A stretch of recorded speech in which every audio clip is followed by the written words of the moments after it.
지아는 현대 중국의 평범한 16세 소년으로 자신만의 세계에 머무르기를 좋아하고 라디오헤드를 들으며 나무 아래 누워있는 것을 매우 깊은 것이라고 생각한다. 그의 말에 따르면 그는 좋은 성적이나 여자친구에 대해 크게 신경 쓰지 않으며 매일 먹고 자고 학교에 가는 지루한 일상생활에 만족한다. 그의 감성적인 이미지를 유지하기 위해 그는 꿈이 없다고 주장하지만 비밀리에 크레이처트에서 요리를 만드는 기쁨을 즐긴다. 그는 나이가 들어서 칼을 잡을 수 있을 때부터 기본 재료로 요리를 만드는 천부적인 재능을 가지고 있었다. 요리에 대한 열정을 숨기면서도 그는 자신의 감성을 유지하기 위해 내 꿈이 없다고 주장한다. 그는 나이가 들어서 칼을 잡을 수 있을 때부터 기본 재료로 요리를 만드는 천부적인 재능을 가지고 있었다.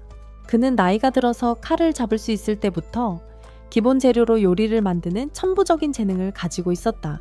그는 나이가 들어서 칼을 잡을 수 있을 때부터 기본 재료로 요리를 만드는 천부적인 재능을 가지고 있었다. 간단한 재료로 맛있는 것을 만들어냅니다. 그의 부모는 그가 언젠가 라면의 왕이 되기를 꿈꾸고 있습니다. 어느 날 그는 자신을 위해 완벽한 라면 한 그릇을 만들고 그것을 먹기를 기대합니다. 그러나 긴 흐르는 분홍색 머리를 가진 아름다운 소녀가 갑자기 그의 뒤에서 포털을 통해 나타납니다. 집에 여자가 있는 것이 처음이라 충격을 받은 그는 라면 그릇을 떨어뜨립니다. 그 소녀는 즉시 자신의 귀엽고 미니어처 버전으로 변신하여 그릇이 바닥에 닿기 전에 잡습니다. 그녀는 그가 도대체 넌 누구야? 라고 말하기도 전에 모든 국수를 후루룩 먹어치운다.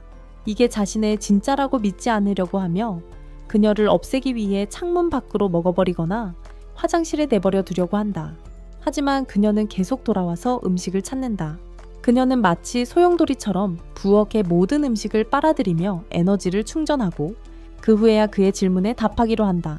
그녀는 자신을 도라라고 소개하는데 이는 헤파이에투스, 아프로디테, 아테나, 헤르메스, 아니시도라의 줄임말이다. 그녀는 300만 년 전부터 깨어나지 못하고 잠들어 있던 정령으로 아지가 라멘 제물을 바치며 소환한 존재입니다. 그녀의 진정한 모습은 아지가 본 그 아름다운 여인이지만 그러나 에너지를 절약하기 위해 이 편리한 소형 형태를 사용합니다.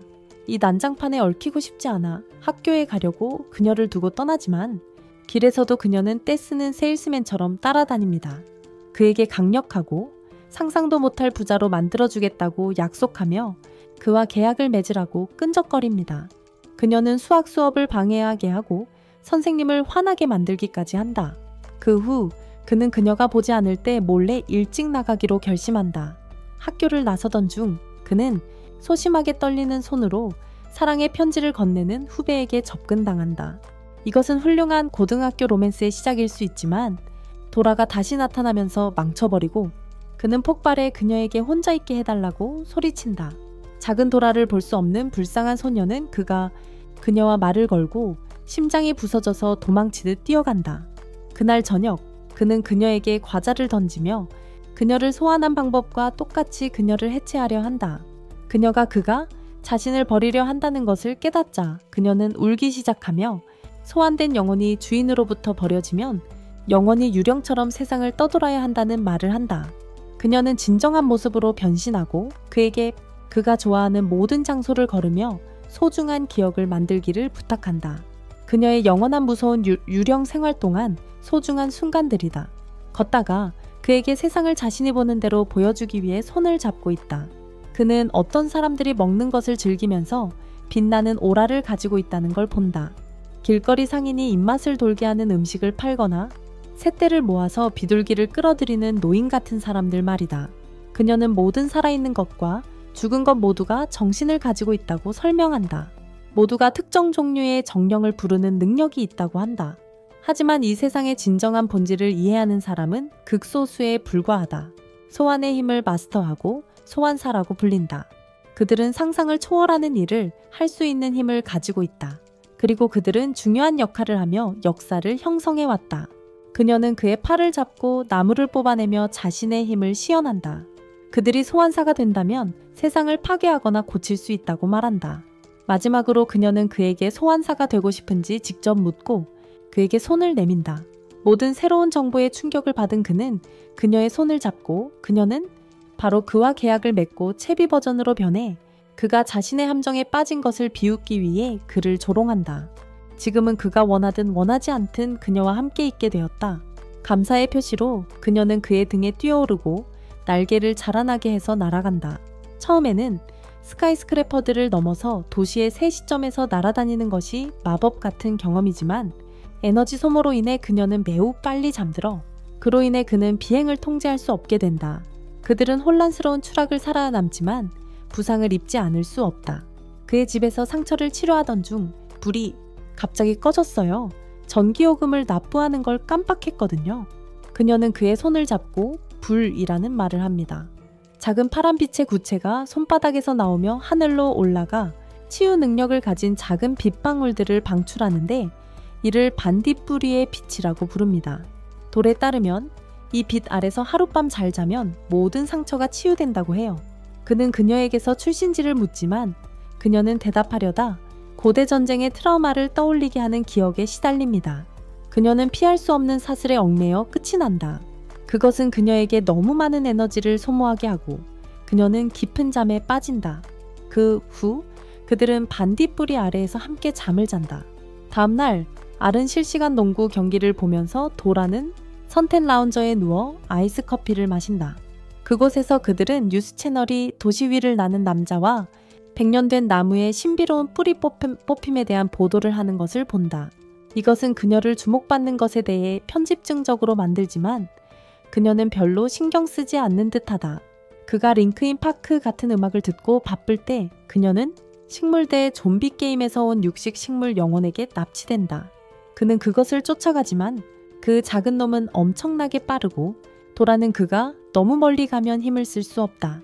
천천히 정신적 연결이 희미해지며 그녀는 그에게서 점점 더 멀어져 간다. 그는 주위를 필사적으로 살펴보는데 그곳은 우연히도 그곳은 그의 고등학교 동아리 모집 박람회 장소였다. 그는 회전 의자에 앉아있는 괴짜 소년을 만나는데 그 소년은 자신이 특별하다고 주장하며 초자연 연구회에 가입해야 한다고 말한다. 자신과 같은 사람들 속에 들어가야 한다고. 그는 흥분하며 함께 은하를 지킬 수 있다고 선언한다. 괴짜는 헛소리를 하는 동안 아시가 그의 뒤를 따라 걷는 식물 인형이 되어 뛰어올라 소년을 뛰어넘어 쓰러뜨리려고 하는데 그것이 햇살꽃 복장을 한 순수한 소녀임을 깨닫는다. 그는 정신적 교신에 집중하며 몇 가지를 듣기 시작한다. 배경에서 끔찍하고 음이탈난 일렉트릭 기타 소리가 들린다. 그는 음치 음악을 알아차리고 근처에 들판으로 달려가 학교 밴드가 무대에서 공연하는 것을 본다. 확실히 링크가 강해지며 식물이 어딘가에 있다는 것을 확인한다. 그는 군중 속에서 그걸 찾는 것은 불가능하다는 것을 깨닫는다. 그는 돌에게 지난 하루 종일 그녀를 없애려고 했다는 것을 방금 깨달았다고 말한다. 하지만 지금 아무것도 하지 않으면 그녀를 수월하게 없앨 수 있을 것이라고 생각한다. 그의 말에 화가 치민 그녀는 마지막 남은 힘을 다해 식물을 내부에서 두들기고 빠져나오려 한다. 그 후 그들은 식물이 한 여학생의 주머니로 뛰어드는 것을 보고 그녀가 식물의 소환자임을 깨닫게 된다. 식물이 그들에게 웃음을 지어 보이자 다시 돌아가 화를 내서 그들을 쫓아간다. 하지만 그녀가 다가갔을 때 여학생은 푹 사라진다.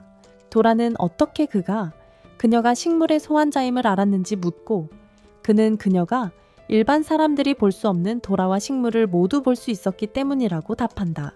게다가 그는 식물이 달리던 위치를 추적하고 있었고 그것이 사실상 자신의 원을 돌고 있다는 것을 깨달았어요.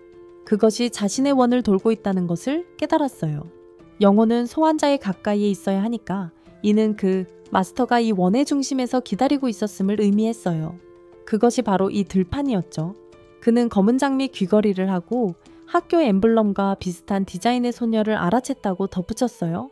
그녀는 아마도 학교를 소유한 부유한 집안에 속해 있을 거라고요. 그러므로 그들이 그녀에게 잘못된 방향으로 갈 경우 그건 그에게 좋지 않을 것입니다.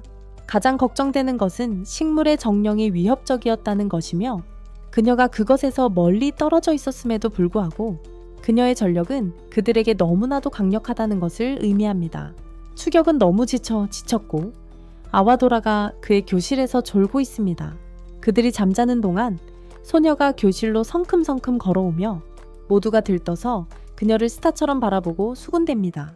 그녀는 그의 책상으로 걸어가 조용히 내려칩니다. 검은 장미가 그려진 편지, 그들을 깨우다. 반 친구들이 그가 읽기 전에 편지를 먼저 열고 응원한다. 편지를 읽은 후 그녀는 방과 후숲 속에서 그를 기다릴 거라고 한다. 이틀 연속 사랑 고백. 정말 대단한 거야, 체드. 방과 후 아는 존경과 질투의 대상이 되고 숲으로까지 따라가는 남자들 무리의 추종을 받는다. 하지만 그들이 깊은 곳으로 들어가기 시작하면 다른 친구들은 마법의 덩굴에 갇히게 된다. 도라와 친구들은 막다른 길에 막힌 것 같았지만 갑자기 나무들이 구부러지며 길을 터준다. 그들이 끝까지 걸어가자 성가신 식물의 정령이 그들에게 도라를 넘기라고 요구하며 도망친다. 그가 거절하자 소녀는 검은 장미를 뽑아 화살처럼 던지며 그의 뺨을 스친다. 식물 정령이 웃으며 길게 변해 소녀가 위험한 무기로 휘두르는 채찍이 된다. 도라는 에게 그녀의 공격을 처리하게 하고 자신이 숨겨놓은 무기를 찾고 있다. 그는 겨우 덩굴 채찍과 잎총의 비를 피하며 의식 있는 나무가 나타났을 때를 맞이한다. 과잉 대응이란 이런 거다. 나무는 돌에게 시선을 돌리고 쫓아간다. 그녀를 쫓아가서 바퀴벌레처럼 밟으려고 한다. 결국 땅에서 덩굴이 튀어나와 그녀를 묶어두고 나무가 그녀를 짓밟게 하려 하지만 아는 그녀를 보호하기 위해 나무의 손바닥 아래로 미끄러져 들어간다. 그들은 모두 과거형으로 보이지만 갑자기 금색 원이 나무의 손바닥에 새겨지고 그들은 각각 도끼를 손에 들고 구멍에서 나오게 된다. 나무가 그들을 때리려고 하지만 도라와 아는 거대한 크리스털 주먹을 만들어 방역한다. 그러고 나서 그는 나무팔에 올라가서 크리스털 칼을 사용해 종이로 만들어버린다. 나무는 패배하고 소녀는 그것을 나무 천국으로 보낸다. 도라는 뒤돌아보니 그녀를 공격하려고 하고 아는 막아서며 자신은 살인자가 되고 싶지 않다고 말하고 그 소녀가 저지하고 있었으니 무시하지 말라고 한다. 그는 도라 뒤를 가리켜 그녀가 돌아보게 만들고 더 많은 의식이 깃든 나무들이 기다리고 있음을 보여준다. 식물 영혼은 자신이 시험을 통과했다고 말하지만 도라는 통과하지 못했다고 합니다. 자신의 위치를 이해한 그녀는 갑자기 밝은 톤으로 바꾸고 평화의 브랜드 대사가 되려고 합니다. 그녀는 아가 요리한 무료라면 한 그릇을 제공하는데 이는 식물 영혼을 화나게 합니다. 그는 그녀를 식탐이 많은 사람으로 생각하게 하여 주인을 모욕하게 하고 싶지 않기 때문입니다. 하지만 그녀의 배에서 나는 큰 고르륵 소리는 스스로 말을 합니다. 모두 그의 집으로 가서 그는 저녁을 위해 맛있는 잔치를 차립니다. 식물 영혼은 기쁘게 음식을 입에 쑤셔 넣으며 싸움에 대해 사과합니다. 서로의 동기와 선악을 이해해야 하는 것이 소환사들 사이에서 흔한 관행이라고 하더라고요. 좋은 의도와 나쁜 의도 모두 있거든요. 이제 친근한 사이니까 식물 정령을 밥이라고 부르죠. 그래서 밥은 두 사람이 시험에 합격한 것을 축하하려던 찰나 그 소녀가 닭다리 하나를 얼굴에 꽂아버리고 집을 나가요. 따라가서 그녀 옆에 섰고 드디어 자신을 하나라고 소개했어요. 그녀는 자신이 그의 성격을 알고 있다고 느끼지만 돌에 대해서는 확실하지 않아서 그들이 확실해질 때까지 24시간 내내 지켜볼 것이라고 말했어요. 그 이후에 그녀는 그에게 또 다른 검은 장미를 주고 떠납니다. 다음 날 학교와 그 주변 도시가 야생동물대로 뒤덮입니다. 아와 도라를 포함한 학생들은 필사적으로 대피하고 도라는 에게 이 상황의 진상을 파악하라고 격려합니다. 이런 상황에서 나서는 것은 소환사의 의무입니다. 그들은 큰 화면에서 기자가 도시의 모든 동물원 동물들이 탈출의 도시로 퍼져나가고 있다는 소식을 전하는 것을 봅니다. 시민들은 가장 가까운 대피소로 가야 합니다. 앞에 고양이 귀와 초록색 후드를 입은 금발 소녀가 동물들 무리 앞을 걷고 있습니다. 그녀를 피하게 하려고 그를 태클로 막아서 밀어냅니다. 그녀는 그에게 화가 난 듯 보이지만 곧 놀라움을 감추지 못하고 그가 그녀가 이번 사건의 배우임을 알지 못한다는 것을 깨닫습니다. 그녀는 일어나 동물들을 안아주는데 갑자기 폭발물이 주변에 떨어집니다. 하나와 바비 현장에 도착해 동물들을 제지하고 그녀의 동기를 조사합니다. 그녀는 동물들이 항상 존재해 왔다는 것을 당당히 말합니다. 그리고 갑자기 모든 땅을 빼앗은 것은 인간들이기 때문에 인간들이 감금당해야 마땅합니다. 왜 나는 이 고양이 소녀를 응원하고 있는 걸까요? 어쨌든 그녀는 고양이 싸움을 다른 차원으로 끌어올리며 마법을 사용해 날카로운 고양이 발톱을 키워 하나와 싸웁니다. 그녀는 교활한 치아의 솜씨로 하나의 덩굴 채찍을 피하지만 결국 그녀의 다리 중 하나가 걸리고 그 후 하나가 그녀를 건물로 휘두릅니다. 돌부서진 틈에서 더욱 화가 나서 그녀는 네 다리로 기어가며 독수리 눈으로 윕스 주변을 조종하고 뛰어오르는 속도를 이용해 공중으로 뛰어올라 거대한 곰으로 변신한다. 하나는 센티엔 트리를 소환하여 곰과 맞서게 한다. 처음에는 양측이 비길듯 싸우지만 하나는 봅을 이용해 트레의 두 개의 팔을 더 자라나게 한다. 트레는 곰의 중간 부분을 주먹으로 집중 공격하여 아화도레에게 날아간다. 아화도라는 관전하며 통찰력 있는 해설을 제공하기로 선택했다. 식도, 셉달홈. 트레는 곰의 중간 부분을 주먹으로 집중 공격하여 날아간다. 그들은 아화도라에게 날아간다. 아화도라는 관전하며 통찰력 있는 해설을 제공하기로 선택했다.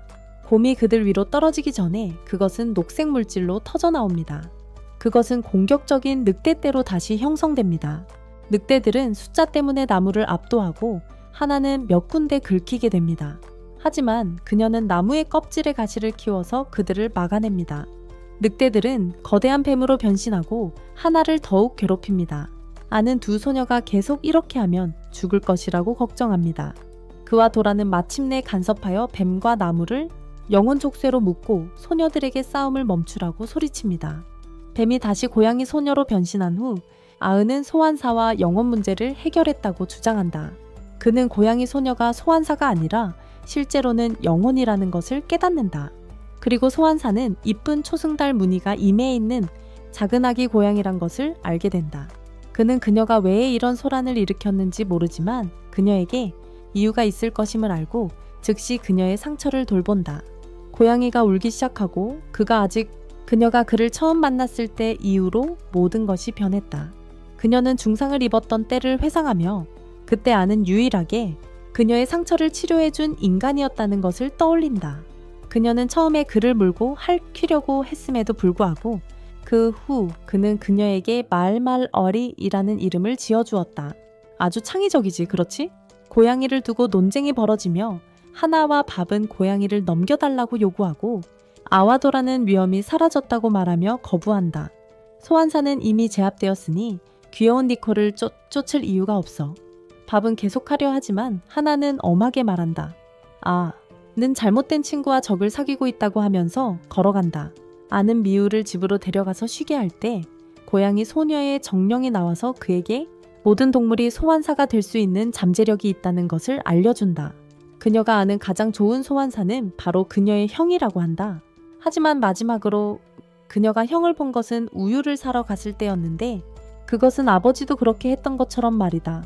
그녀는 그 이후로 그의 발자국을 따라왔고 그게 그녀를 이 도시에 이끌었다. 그녀가 여기 도착했을 때 그녀는 소환 능력을 잃어버렸다. 모든 부상 때문에 그랬지만 친절 하나가 그녀를 회복시켜 주었다. 완전히 건강을 회복한 후 그녀는 큰 소란을 일으켰다. 왜냐하면 그녀의 형이 그녀를 피하고 있는 것 같았기 때문이다. 아는 그녀의 머리를 쓰다듬으며 이번에도 그녀를 건강하게 돌봐줄 것이라고 안심시킨다. 그리고 그녀의 형이 결국 돌아올 것이라고 말한다. 다음날 아는 대머리와 회색 얼굴의 남자들 무리에 의해 설득당하게 된다. 그들은 힘차게 돌아와 미야오를 주인의 저택으로 저녁 식사를 위해 호송하러 온다. 그들은 롤스로이스 헬리콥터에 탑승하여 거대한 호화로운 저택으로 이동하며 그곳에서 하나와 밥이 그들을 기다리고 있다. 입구로 걸어가면서 그들은 다양한 일을 하는 여러 종류의 정령들을 발견한다. 전기장어 정령들이 전기 울타기로 기능하고 에드워드의 가위손 같은 정령들이 정원 생울타리를 다듬고 있다. 그들의 충격에 밥은 이 모든 정령들이 단 한 명의 소환사, 이 저택의 주인에 의해 통제되고 있다고 지적한다.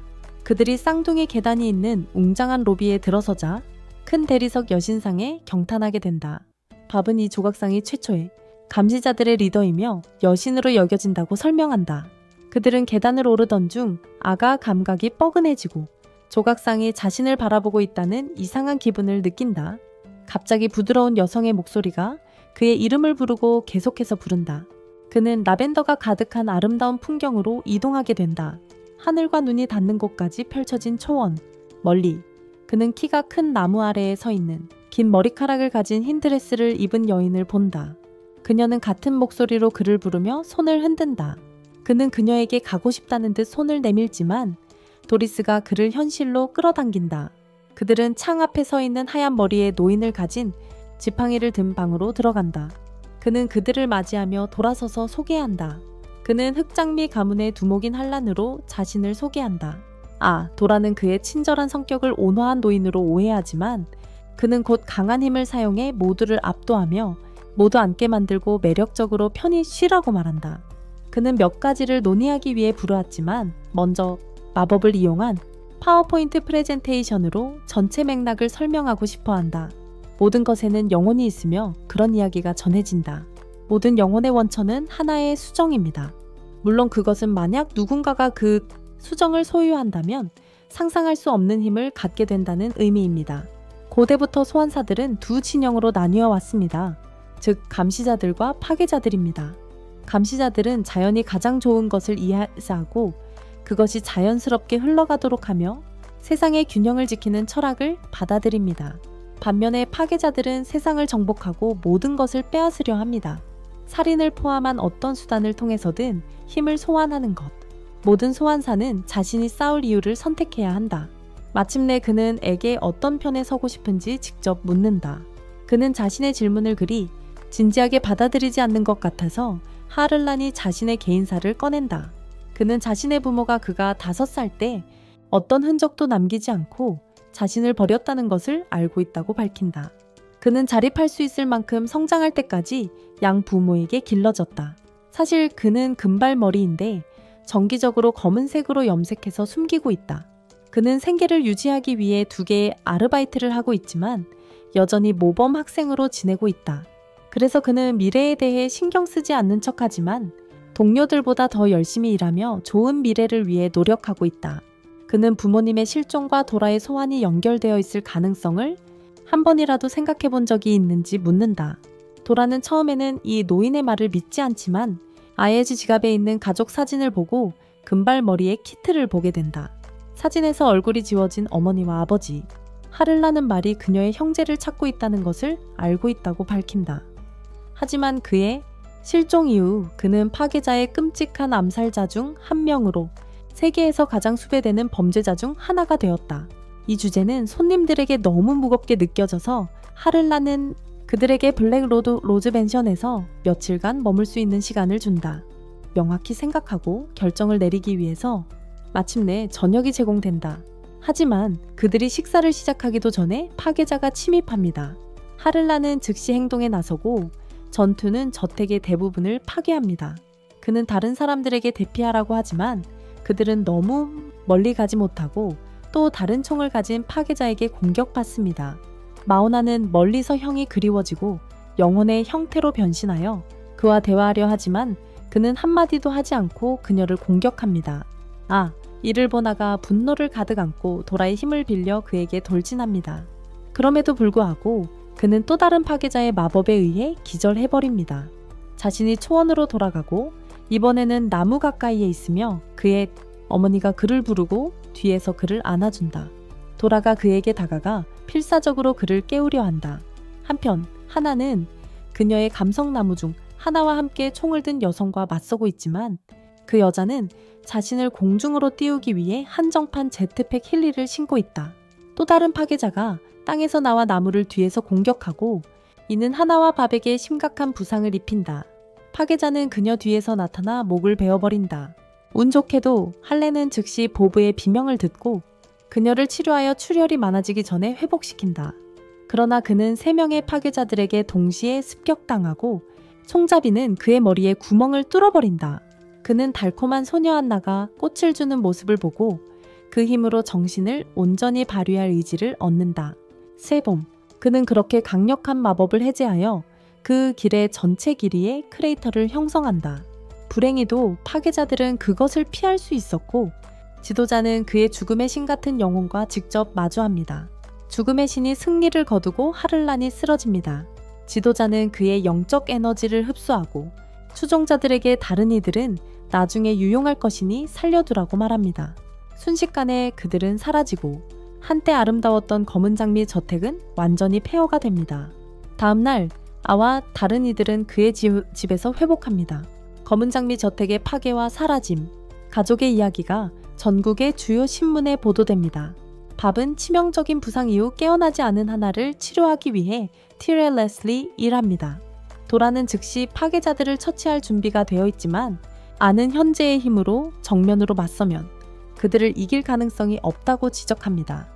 대신 정보를 수집하고 좋은 계획을 세울 시간을 가져야 합니다.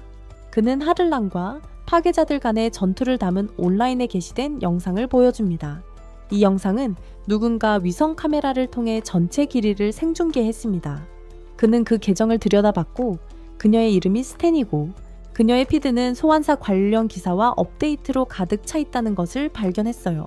그녀는 가장 소환사라는 댓글도 가지고 있어요. 소환사에 대한 묘사가 매우 정확해서 그녀도 소환사일 가능성이 높습니다. 하늘의 관찰자로서 그녀는 그들보다 더 많은 것을 알고 있을 것이고 파괴자들에 대해 더 알아내는 데 있어서 최고의 단서일지도 몰라요. 아는 그녀는 그날 열리는 사인회에서 만나야 한다고 생각해요. 그녀의 사인회에 아무도 오지 않아서 그녀는 실패한 기분이 들었어요. 아는 마스크를 쓰고 그녀의 부스에 직접 다가가 팬인 척합니다. 그동안 도라와 뮤우스는 양쪽에서 그녀를 지켜보고 있습니다. 그들의 스파이 활동은 모두 실패로 돌아가는데 그녀가 알을 그의 이름으로 부르며 도라와 뮤우스를 숨겨진 곳에서 나오라고 합니다. 그녀는 지난 며칠 동안 그들을 지켜보고 있었고 자신의 지식 범위가 광범위하다는 것을 증명합니다. 소환사에 국한되지 않습니다. 그녀의 정보 수집 비밀은 모든 민간 카메라, 경찰 카메라, 위성 피드에 접근할 수 있는 핸드폰입니다. 방영 300m 내에 어떤 것도 스캔할 수 있는 파장, 갑자기 폭발이 위험하게 가까이서 터지고 그녀의 휴대폰이 경보를 울리며 4개의 위협이 다가오고 있음을 알린다. 이들은 알 수 없는 무기를 들고 직진하고 있다. 그녀는 도망치기 시작하고 다른 이들도 그녀를 따라간다. 하지만 그들의 추격자는 마리오 카트의 총알 로켓과 같아서 그들을 피하는 유일한 방법은 플레이버레에서 뛰어내리는 것이다. 그들은 무인차에 착지하며 그녀는 그 차를 조종한다. 그녀의 전화는 그들이 점프할 때 잡기 위해서다. 기계 영혼들이 곧 따라잡아 총을 쏜다. 대부분의 소환사들이 말하듯 그들은 총기 여자의 부하들이지만 상당히 하급 영혼이라 쉽게 처치할 수 있다. 하지만 그녀는 그들의 전투력과 지적 능력을 과소평가한 것 같다. 그들의 총알이 차의 타이어를 맞췄기 때문이다. 도라와 미오는 그들과 싸우려 하지만 너무 빨라서 타격을 줄 수 없다. 스탠이 기계 영혼 중 하나를 파괴한다. 하지만 3명이 더 나타나서 동시에 공격합니다. 모두가 강력한 방패를 만들어 요새를 지키지만 곧 금이 가기 시작합니다. 기관총 외에도 그들은 폭발물을 꺼내서 앞길에 미사일을 쏘아 큰 구멍을 만듭니다. 차는 도약하지 못하고 도라는 크리스탈, 날개를 키우지만 그녀가 그것들을 지닐 수 없을 만큼 무겁습니다. 그들이 땅에 떨어지자 로봇들에게 둘러싸입니다. 하지만 스탠이 트럭을 소환해 그들을 밟아버립니다. 이건 그들에게 큰 영향을 미치지 않아서 그녀는 트랜스포머처럼 거대한 로봇을 만들고 휴대폰을 게임 콘솔로 바꿔서 그것을 제어한다. 잠깐, 스탠은 타이타닉 잠수정을 만든 억만장자인가? 옵티머스 프라임은 세계의 기계 영혼을 한 방에 처치하지만 그 과정에서 연료가 새기 시작하고 폭발한다. 충돌로 인해 스탠은 그의 금발 가발을 잃고 사실 소년이라는 것이 드러난다. 게다가 그는 학교 동아리 모집 행사에서 알을 괴롭히던 정신 나간 사람이었다. 그는 이 복장을 변장으로 입는다고 설명합니다. 모든 소환사들이 자신의 정체를 보호하기 위해서죠. 아가 손을 내밀며 그들을 파티에 초대합니다. 눈이 맞는 사람으로서. 하지만 스탠은 좀 더 생각할 시간이 필요하다고 말합니다.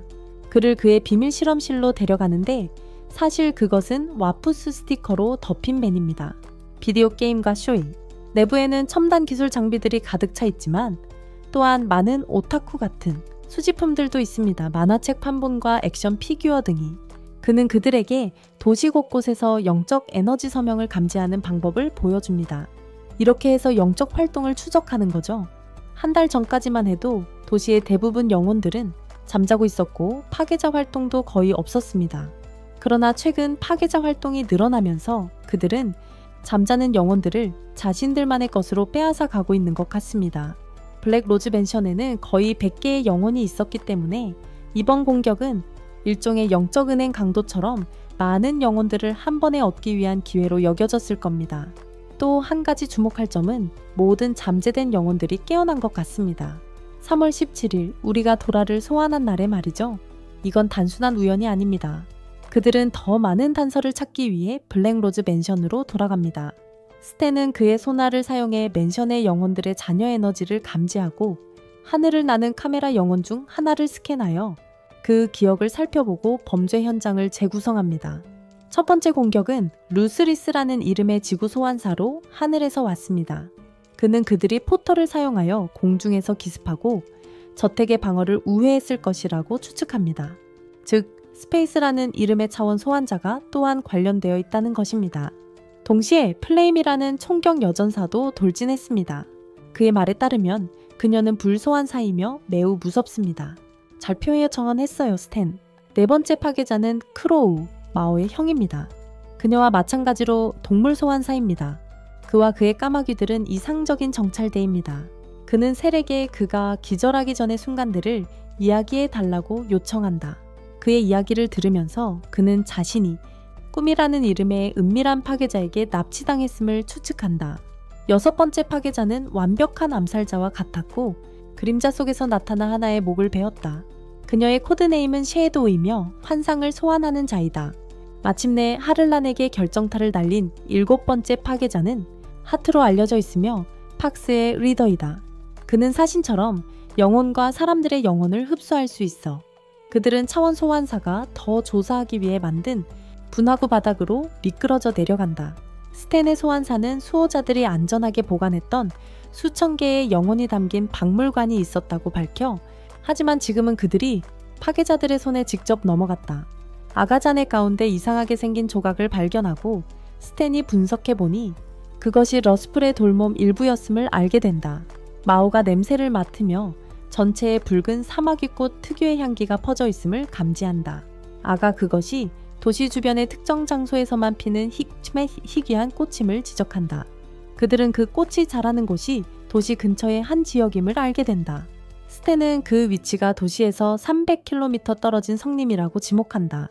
그곳에서는 5시간 전에 강한 영적 에너지 변동이 감지되었다고 한다. 아예 망설임에도 불구하고 그들은 가서 첫 번째 파괴자를 직면하기로 결심한다. 가는 길에 그들은 과거 이야기를 나눈다. 아는 아버지가 5살 때 떠났으며 몇 달 후에 그의 어머니가 뒤따랐다. 그때부터 그는 먼 친척들에 의해 자랐다. 자립할 수 있을 만큼 나이가 될 때까지. 그때부터 그는 도라가 혼자 오기 전까지 꽤 평범한 삶을 살았다.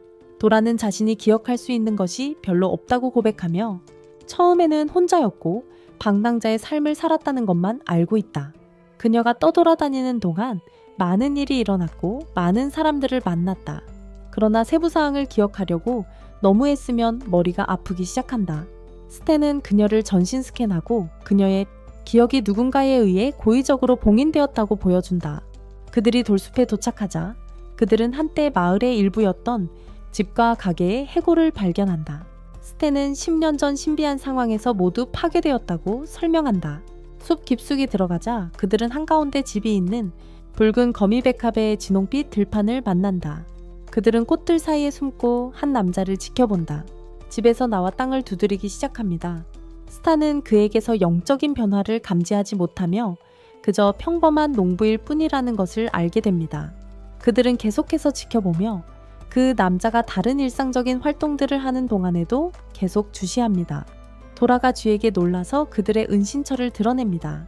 농부가 그들에게 손을 흔들자 아와 도라는 그에게 다가갑니다. 아는 그의 친구들과 학교 프로젝트를 위해 이 지역에서 실습 중이라고 설명합니다. 그리고 그들이 먹을 음식을 사러 왔다고 말합니다. 농부는 친절하게 차를 따라줍니다. 그리고 그에게 포장된 식사가 가득 담긴 큰 상자를 준다. 그는 거의 10년 동안 혼자 살아왔고 마침내 새로운 얼굴들을 보게 되어 기쁘다고 말한다. 바람이 불기 시작하고 붉은 백합 꽃잎이 사방으로 흩날린다. 그는 지난 10년 동안 이 모든 꽃을 키운 사람이라고 말하며 황량한 마을에서 자신의 첫사랑이 평생의 소원으로 가지고 있던 돌로 된 황무지를 진홍빛 낙원으로 변모시키고 싶어 했던 것을 계승하기 위해서라고 한다. 지공영 실 우총이기 친여코익 징엉행 이참여코네옥싱 여코년 바람이 세차게 불어오더니 본격적인 폭풍으로 변한다. 꽃의 바다에는 파괴자들이 들끓어 백합을 파괴하고 있습니다. 그로 인해 남자는 광기에 휘말리게 됩니다. 그는 무자비한 존재로 변신하여 지구의 소환자가 됩니다. 그의 피부는 마오의 발톱이나 도라의 도끼로는 뚫을 수 없기에 도라는 미아오와 스텐에게 그녀와 아가 그녀의 트릭 중 하나를 사용할 때까지 시간을 벌어달라고 요청합니다. 미아오는 처음에는 속도로 우위를 점하고 있지만 그는 그녀를 한 번 잡아 뒤로 던져 incapacitating her. 스텐은 홀로그램 프로젝트를 사용하여 무자비한 존재를 혼란스럽게 만듭니다. 그의 입장에 대해 이야기하고 자신의 배경 이야기를 들려줍니다. 그는 루틀러스의 본명이 모조이며 26세라고 밝혀냅니다. 그는 뇌에 심각한 외상을 겪고 있어 분열된 인격과 다른 정신질환을 앓고 있습니다. 루틀러스는 포효하며 강한 음파를 보내 꽃밭을 제거하고 그 아래에 있는 수많은 해골을 드러냅니다. 이것이 마을의 사라짐의 원인을 설명합니다. 이때 도라는 자신의 기억을 에이케에 로드하는 작업을 마칩니다. 그녀의 모든 무기의 기술과 특성을 포함하여 새롭게 얻은 지식을 가지고 그는 랜스를 들고 무자비한 자에게 돌진한 후 칼로 베고 가슴에 단검을 찔러 넣고 망치로 그를 땅에 내리칩니다. 망치가 그의 몸에 타격을 주어 무자비한 자의 돌, 갑옷이 산산조각 나고 그 아래에 멍한 상태의 마누가 드러납니다.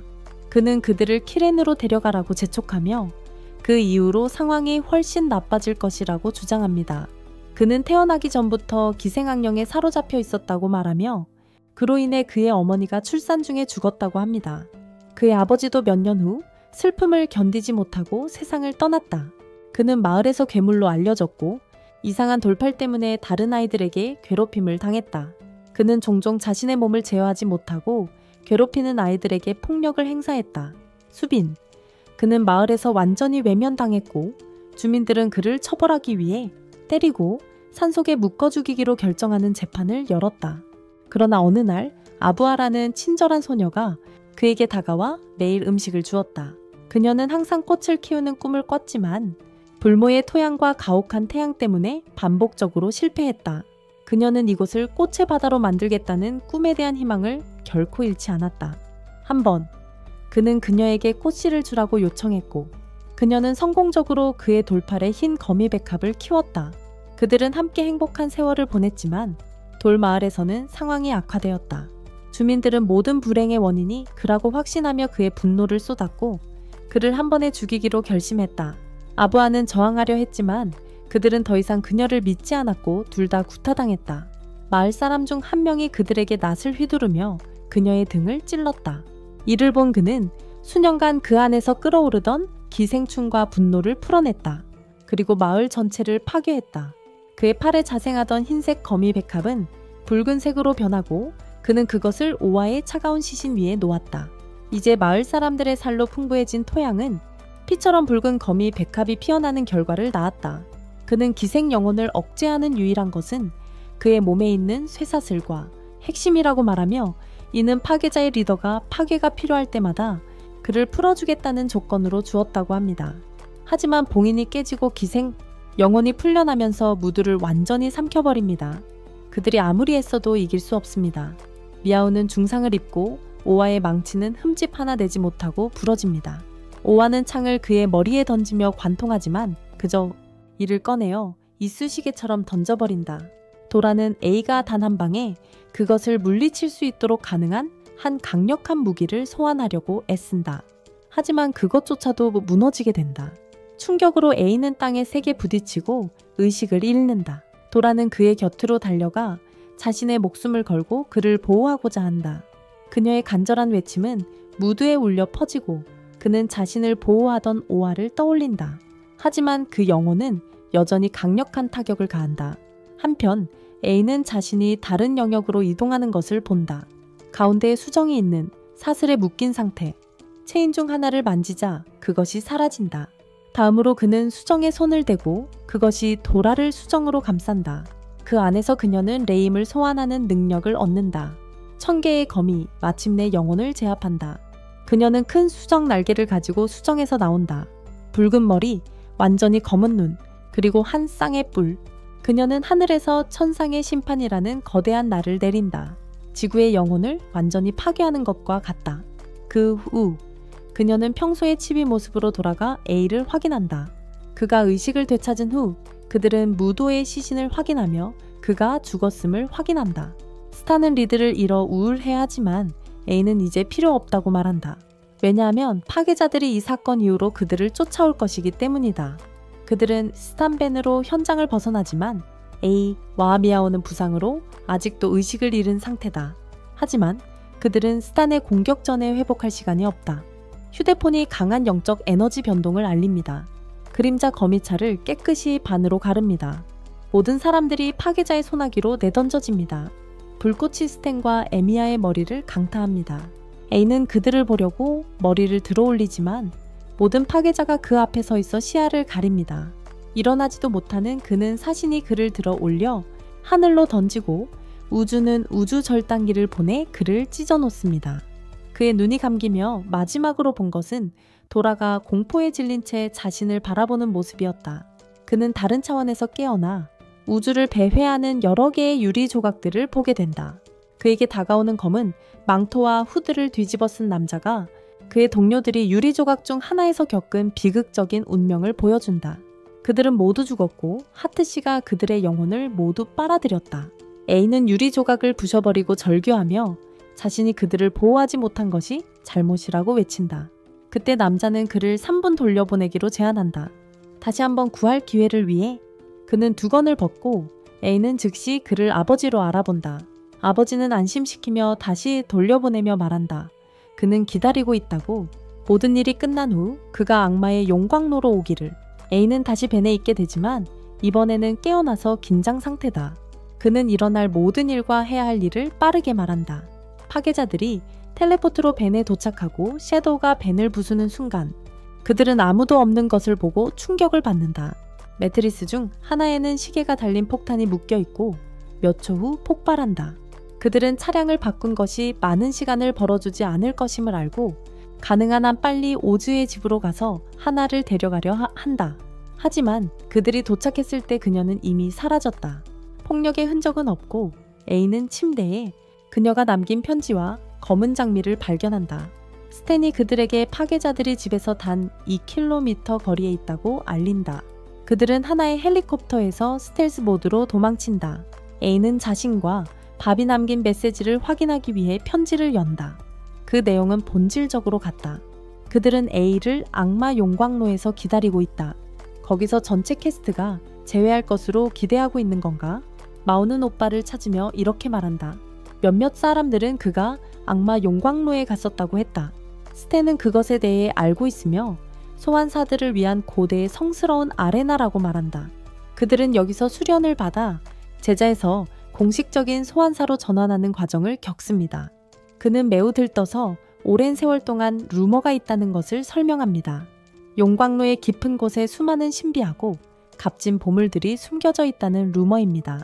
아쉽게도 그는 아직 가지 못했습니다. 왜냐하면 그 위치를 모르기 때문입니다. 행운인지 옴니버스는 편지에 있는 좌표 시스템입니다. 스타는 이것이 올바른 위치일 것이라고 확인합니다. 현재 위치로부터 7,000km 떨어져 있으므로 이쪽으로 가야 합니다. 곧바로 출발하면 그들은 여행에 7시간이 걸릴 거예요. 목표가 정해지자 모두 힘을 내서 최선을 다하려고 준비합니다.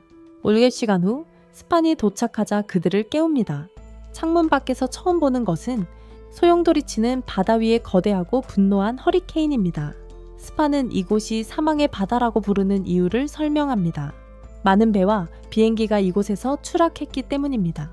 던전 용광로 입구는 여기 어딘가에 숨겨져 있습니다. 헬리콥터가 허리케인에 휘말려 거칠게 흔들리다가 갑자기 모든 것이 고요해진다. 스탠은 기쁘게 외친다. 우리가 성공했다고. 문을 지나 던전 용광로에 들어갔다고. 아래에는 아름답고 맑은 푸른 바다와 작은 섬들이 이어져 있다. 모두들 감탄하며 바라보지만 아만 제외하고 모두 긴장한 채 둘러본다.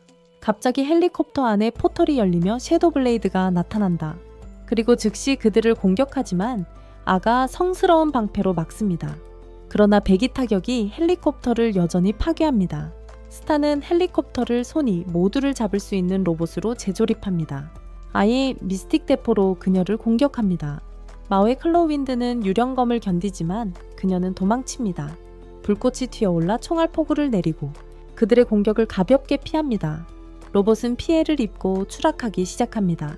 까마귀가 나타나고 이번에는 아예 미스틱 캐논이 목표를 맞추는 것처럼 보이지만 까마귀 무리가 까마귀가 있어야 할 곳에서 나타납니다. 새들이 불꽃으로 변해 로봇을 태웁니다. 그것은 섬에 추락하지만 다행히도 모두 몇 개의 멍과 긁힘만으로 살아남습니다. 불행히도 6대의 구축함이 섬에 도착하여 그들에게 다가옵니다. 한쪽 편의 싸움이 다시 시작되기 전에 토틀리 노멀 토끼 코스튬을 입은 소녀가 양측 사이로 들어옵니다. 문장 완성윗의 totally normal 부분은 그대로 유지하였습니다. 그녀는 자신을 관리자분이라고 소개하며 마지막 경고를 합니다. 그들이 섬의 규칙 12개를 위반했기 때문에 무모한 비행, 환경, 오염, 집단 난투 등 포함해서 이외에도 많은 위반이 있었어요. 플레임은 그녀에게 총을 겨누며 위협하려 하지만 본인은 굴하지 않고 자신이 지금 악마의 용광로에 있다고 겸손하게 말합니다. 그 후 그녀는 마치 교사처럼 파괴자들을 꾸짖기 시작하며 그들은 유치원생 같다고 말합니다. 여기서 졸업했으니 죽이는 것이 얼마나 잘못된 일인지 아주 잘 알 텐데 경기장 밖 출입은 엄격히 금지되어 있으며 예외도 없습니다. 섀도우는 토끼가 그녀의 리더에게 감히 말을 걸었기 때문에 화를 내지만 하트는 그녀를 제지하며 우리는 본의를 존중해야 한다고 말합니다. 왜냐하면 우리가 악마의 용광로 안에 있기 때문입니다. 그 후 모두 텔레포트로 사라집니다. 스탠과 도라는 그녀를 꽉 붙잡으며 놀라게 하고 그녀에게 목숨을 구해줘서 고맙다고 감사 인사를 합니다. 그녀는 그들을 밀어내고 던전의 용광로에 오신 것을 환영합니다. 그녀는 등록 광장에서 그들을 기다리고 있다고 말한다. 그리고 그들의 경기에서 행운을 빌어준다.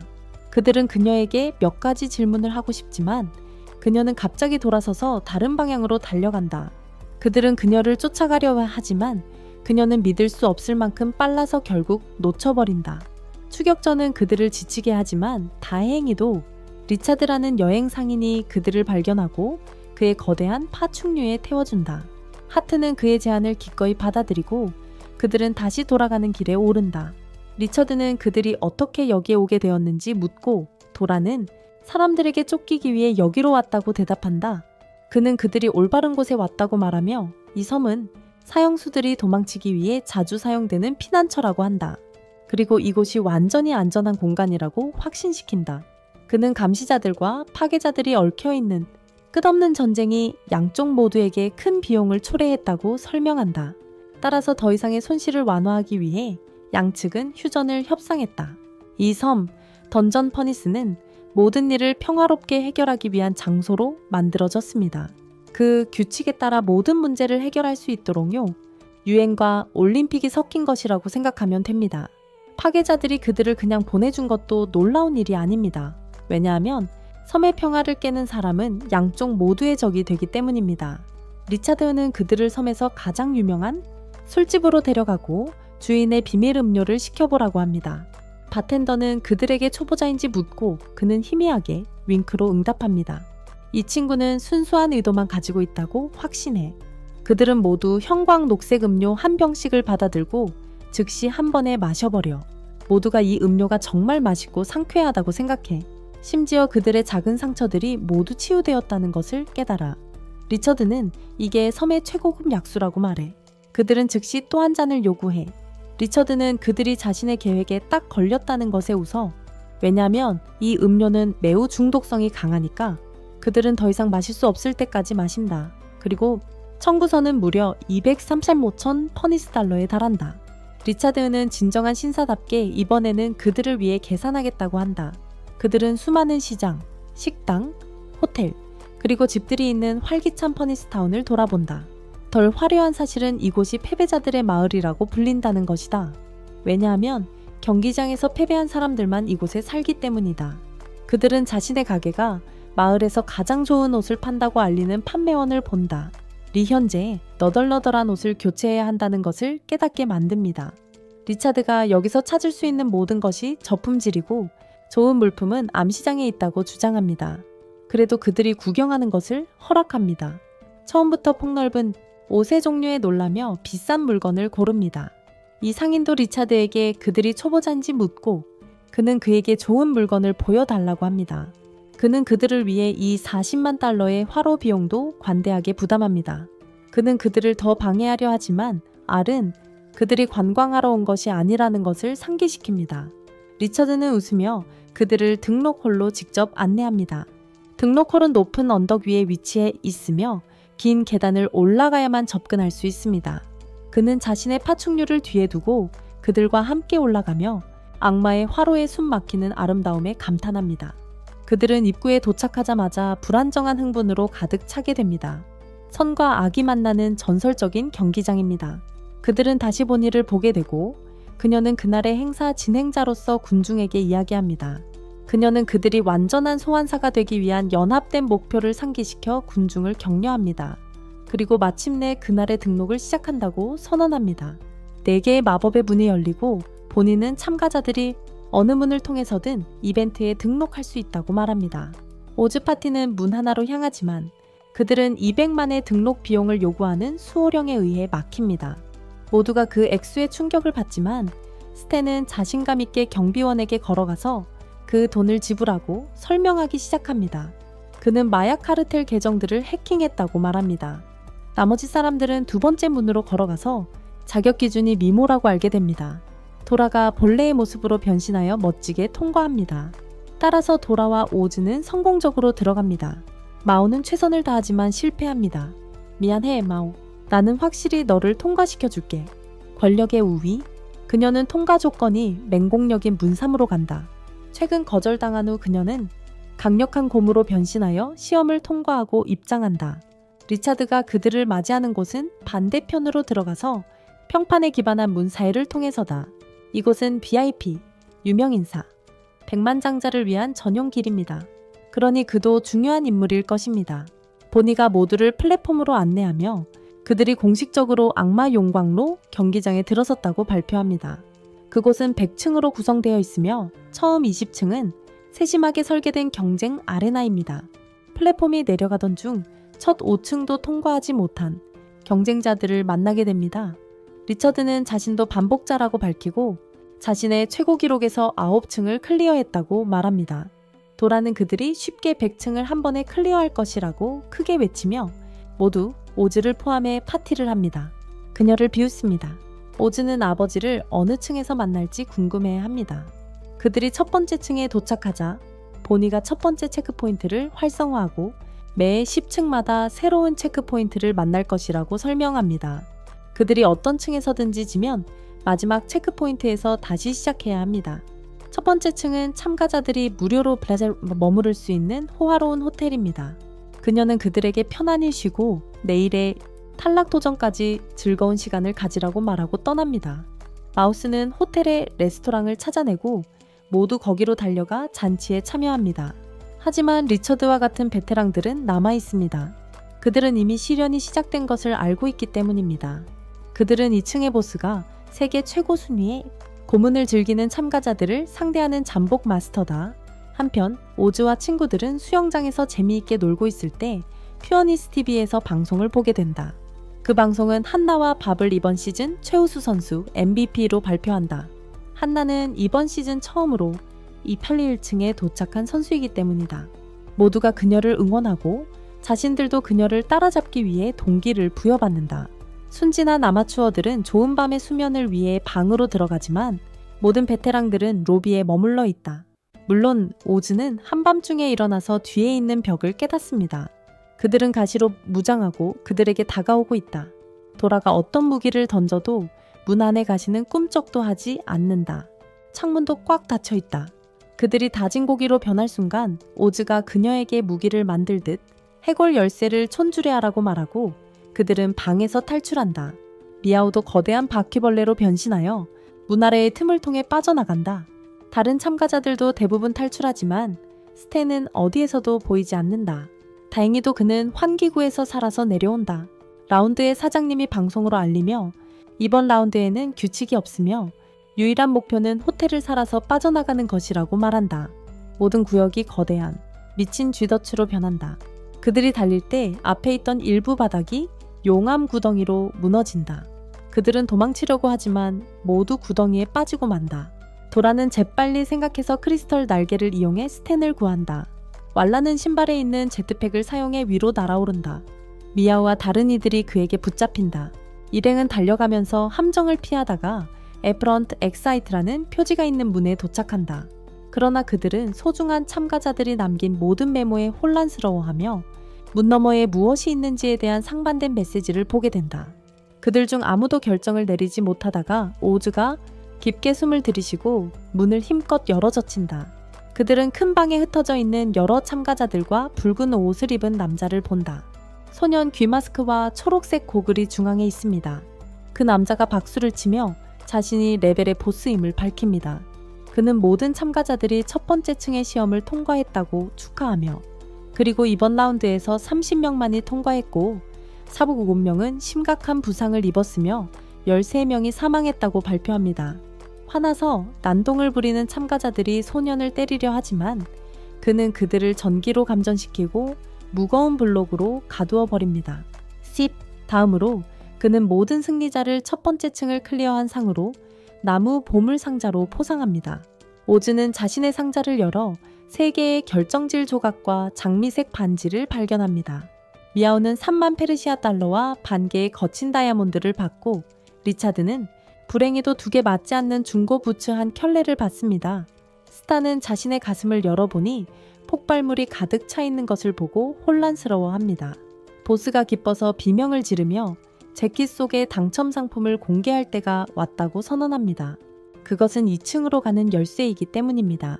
오즈는 다음에 무슨 일이 일어날지 예상하고 그들을 보호하기 위해 성스러운 방패를 만듭니다. 보스가 폭발물을 설치하여 아래층 바닥이 무너지는 것을 방패로 막으려 합니다. 그들은 혼란스럽고 거친 모습으로 2번째 층으로 내려갑니다. 그곳에서 섬뜩한 유령과 마주칩니다. 말도 안 돼, 그냥 본이야. 그녀는 2층의 보스임을 밝히며 이 도전은 레이스라고 말합니다. 수많은 스타디움 조명이 켜지며 거대한 경주로가 드러납니다. 그녀는 처음 11명의 참가자가 결승선을 통과한 후 20바퀴를 돌면 다음 단계로 넘어갈 수 있다고 설명합니다. 게다가 이 경주는 생중계됩니다. 푸네스TV에서 제가 직접 해설하는 방송입니다. 솔직히 말해서 여러분은 이번 라운드에서 진 것 같네요. 오스파티는 이번 간단한 라운드에 기대가 크죠. 왜냐하면 엠머오는 모든 속도와 민첩성을 갖추고 있고 도라는 수정 날개를 가지고 있으니까요. 스타는 자신도 방법을 찾아서 이길 것이라고 확신합니다. 다시 한번 베테랑들은 새내기들을 깔보며 그들도 준비를 했기 때문에 모테오와 바퀴가 달린 신발을 신고 이 라운드에 임했어요. 경주는 이머우가 선두를 달리며 시작됐지만 또 다른 동물 소환사가 따라오고 있습니다. 비행하는 정사각형의 비상 능력을 발휘하는 뒤에서 돌아와 하는 그녀의 날개 덕분에 편안한 자세로 날아오르고 있다. 하지만 스테니 로켓 위에 올라타고 나타나면서 눈 깜짝할 사이에 모든 참가자들을 제치고 지나간다. 그가 미아오를 지나칠 때 그는 이 탄도 미사일을 한 나라의 군대에서 가져왔고 그 군대는 우연히 바다에서 군사훈련을 하고 있다고 설명한다. 북한일 것이다. 곧 가장 빠른 선수들은 느린 선수들을 여러 바퀴 앞서게 된다. 아는 다른 사람들이 고삐를 늦추지 않도록 경계하라고 경고한다. 왜냐하면 현재 뒤지고 있는 사람들, 속도가 필요하지 않다는 것을 깨달았기 때문이다. 그저 다른 사람들을 늦추는 데 필요한 행동만 하면 되는 것이다. 그러던 중 한 명의 베테랑 선수가 질투심에 불타오르며 다른 선수들에게 총을 쏜다.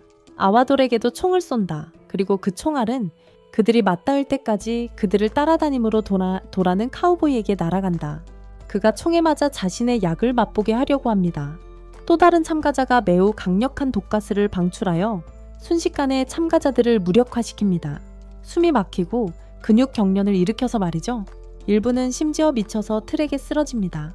미아오는 독에 걸린 소환색에 뛰어올라 독사로 공격합니다.